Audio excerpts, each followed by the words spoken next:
এই শহরের নাম খুলনা, এখানেই বেড়ে ওঠা।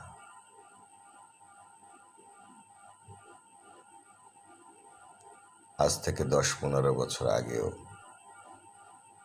এ রাস্তাগুলো ছিল অন্যরকম,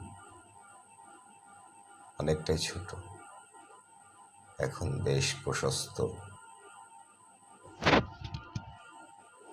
সুন্দর সুন্দর ভবন, মসজিদের কারুকাজ,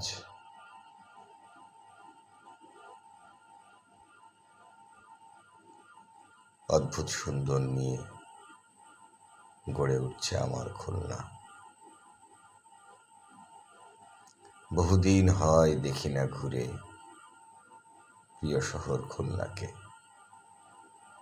আজ তাই একটু সময় করে ঘুরলাম ফেলে আসা সেই সব রাস্তাগুলোতে। অনেক সুন্দর হয়েছে খুলনা, অনেক সুন্দর। খুব মিস করি খুলনাকে, খুব।